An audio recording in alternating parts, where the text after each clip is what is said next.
Hi everyone, so in today's video I'm filming my April wrap up, talking to you about all the books that I managed to read in April. I only actually got to 4 in the end, and it was quite a mixed reading month in terms of ratings. So I did have a 5-star, I also had a 2-star. All will be explained. If you want to find out what I read in April, you can keep on watching. This is my first time speaking today, so my voice is like struggling a little bit. So the first book that I managed to finish in April was Caraval by Stephanie Garber. This is the first book in a fantasy trilogy. This book I'd actually read already, so this was a reread. I read it in 2018 for the first time, and I absolutely loved it. I ended up getting it 4.75 stars. It was just like everything and more. Is so magical and beautiful. On the reread I did lower my rating to a 4-star, but I've read a lot more books since 2018. I've also become strict on my rating, so it does make sense there was a slight difference between each rating, but I'm really happy to say that I did still enjoy it. So Caraval follows Scarlett and Tella, and they're two sisters living in this kind of fictional kind of fantasy country, the daughters of a very wealthy important man. In this world there exists this kind of circus called Caraval. It's the closest thing you kind of could describe it as a circus, but it's essentially like this show or this game that's put on that people get invited to and then they participate in, but it's very kind of elite and it's hard to get into. And so Scarlett writes to the master of Caraval, Legend, all the time, every single year, and she's like, please invite me, please invite me. And eventually she gets an invite. When she arrives there, her sister goes missing, Tella goes missing, and it turns out that Tella is the like centerpiece of the game. She's the thing that the game is about. You have to solve all these riddles in order to find her. So you do have this kind of mystery plotline going alongside this kind of fantasy setting. It's very kind of dark, and that's just in terms of atmosphere. Stephanie Garber is a brilliant writer and the world building is just fantastic. There's also like a 10 out of 10 romance in this book, and I think it's actually perfect for YA because there's a scene that's kind of like almost vampiric in nature, and it's this kind of like strangely like very intimate, but also it's not just straight up spice. I had actual like shivers because of this one scene in here. If you know, then you know. I was just like, yeah, that's how you write a YA romance, because it's just like stunning. There's something like a little bit more going on there, but it's also just like zero spice. Really would recommend this book if you are YA reading age, or if you're not. It's just a really fun fantasy series. Reread this book because I recently bought Legendary and Finale, which are the second and third books in this series, but couldn't remember enough of the details in Caraval, only that I enjoyed it. So I'm really glad to have read this, and now I need to not leave any gap in between reading this one and then reading the other two in the series. So I ended up giving Caraval 4 stars. I did drop my rating because I think that it was slightly too long. This book is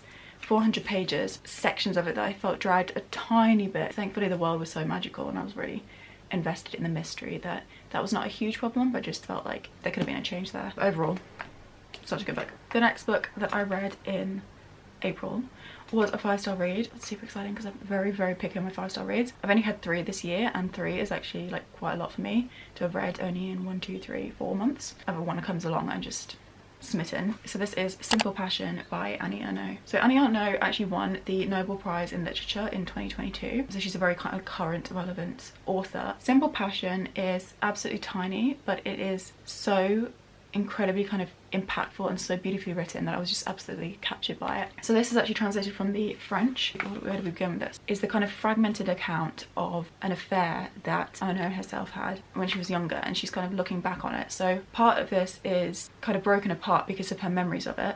It still feels so immediate, and like she's really kind of captured the tiny moments within this kind of like period of her life and this thing that she kind of was part of. She was kind of the other woman in this situation. She was not with someone, she was having a relationship with a married man. I don't love affairs, I'm not gonna lie. Might be kind of an unpopular opinion, but not a fan of cheating. But this book was so much more than that kind of thing. It was about the absolute kind of hopeless waiting, particularly being a woman in a situation where this man is in complete control of her and her emotions, and even her like physically, everything like that. Her entire existence becomes waiting for this man to show up in her life, because obviously he's trying to keep it a secret of his own wife. It's an incredibly vulnerable book, and I think that is something that really kind of lends into like the idea, this kind of literary fiction thing of it being about kind of the human condition overall, but also particularly the female condition, or like the greater effect of the male gaze. There's no real plot, nothing hugely changes throughout this book, but it is very much like about the vibes, and the vibes are immaculate. We're in kind of the suburbs of Paris, and I just had this kind of like very clear image in my head, despite being someone who has aphantasia and can't picture things in their head. I really kind of felt like I was there, even if I was not necessarily relating to Ernaux. Reading this book, you do feel like there is like a little piece of you within her. Like I said, the writing was absolutely stunning. There's this kind of like a little musing on the affair, but there is another book, Ernaux's diaries during the affair. Because I come to love her writing, I would really like to read more of her stuff, and I think that's where I will go from here. But yeah, overall, if you can handle it, I really do recommend it. This lighting is very weird. I apologise. But I did write a kind of very in-depth review of this over on my bookstagram, which is Jemima Reads. You can check that out if you want more coherent thoughts. Also translated by Tanya, Leslie, I should have said earlier. So yeah, that was a 5-star. Next book though was a 2-star. Listen, I am not a fan of giving 2 stars.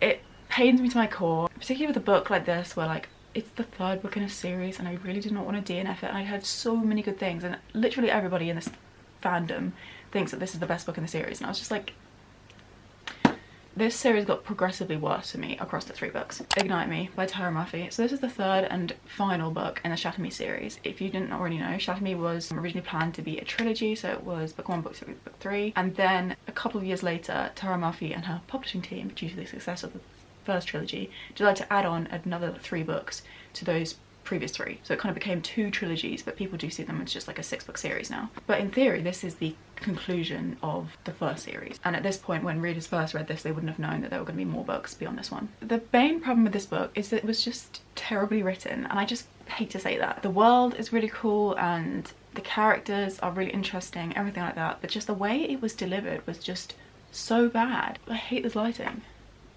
I truly hate this lighting. It got bad the minute I started filming. If you didn't already know already, this is a dystopian world following Juliet. She has a lethal touch and she kind of meets more people who have other kind of skills, I guess you could say. It's about them trying to bring down the corrupt government, you know, the whole spiel in every single dystopian book. So this book, in theory, should have been about the final battle, the collapse of that, the training and the planning, but actually it was just relationship drama. This has a love triangle between Adam and Warner. We all love Warner by this point. I get we want lots of Warner content. Mostly it was just kind of relationship drama still between Julia and Adam, which is fine, but I think it actually is disrespectful to the reader. It's summarising the want of the reader into reading about a romantic relationship. All of the interest about the world just disappears. The conflict in this book takes place in the last like 30 pages. Within that, nothing goes wrong. It all goes in favour of the goodies, the team that we're on. It's solved within a couple of pages, and this is a little bit of a spoiler, but we'll leave a timestamp if you really want to skip. But no one we care about dies or gets even like injured to a decent extent. It just doesn't. I just thought this was a terrible book, basically. And I can't believe why the editor was not like, dude, we are 350 pages into your book and we're still talking about relationships. You're trying to fight on behalf of people who are out there literally starving to death, but you're prioritizing your teenage relationship. Like, that's what happens when teenagers are in charge of running the world. That's the only thing I can assume. So overall, 2 stars. What did I enjoy about it? I liked Warner. Beyond that, Kenji. But the rest of it, the 370 other pages in this book, no thanks.